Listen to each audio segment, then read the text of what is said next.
ကြောင့်အညာကိုခွဲခဲ့တယ်ဒီရဲ့ချက်တွေအောင်မြင်သောနေ့တစ်နေ့မှာ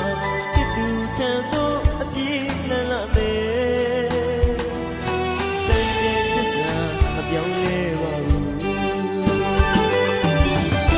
တို့လည်းရောက်တဲ့မဝေးပါဘူးမခွေမြုံမြတဲ့လူစီဒီမှာတကူရတူတူဆူတောင်းကြည့်နိုင်မှာပါအနုပညာသမားမို့လဲဆုံးမဲ့လွမ်းနဲ့ကျုံလေးပြီးတွေရသည်ရောက်ရင်မူရဲ့အညာမြေစီကိုဒီညူရိုင်းမှာလွမ်းစိတ်ကြီးမစီဒီတစ်နေ့မှပြန်ဆုံးမဲ့ကျွန်တော်မေးရိတ်ကဆုံးနေခဲ့ချင်ဦးရဲ့ပြန်လာပါမယ်အချိန်ခဏလေးဆောင်ပါတို့ပြန်ဆုံးဖို့မဝေးတော့ပါဘူးပြန်လာခဲ့မယ်ဝေးရဲ့မြေစီ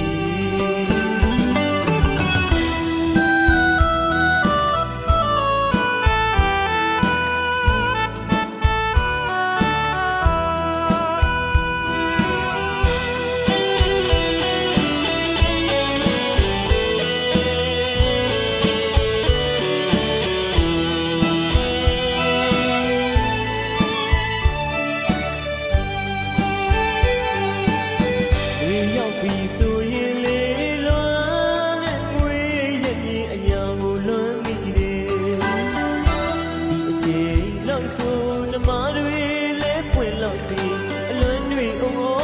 ဒီဖွင့်ဆိုတာကြာရောက်လွမ်းမိရတယ်မြို့ကြီးမှာမျောတော့လေဘဝကြီးမှန်တဲ့တစ်ခုကြောင့်အညာကိုခွဲခဲ့ချက်တွေအောင်မြင်သောနေ့တစ်နေ့မှာချစ်သူထံသို့အပြေးလှမ်းလာမယ်တန်တဲ့သစ္စာပြောင်းလဲပါဘူးတို့လည်းရောက်တဲ့မဝေးပါဘူးမခွေမြုံမြတဲ့လူစီဒီမှာ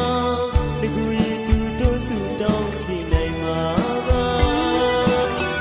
အနုပညာသမားမို့လဲဆုံးမဲ့လွမ်းတဲ့ကျုံလေးဒ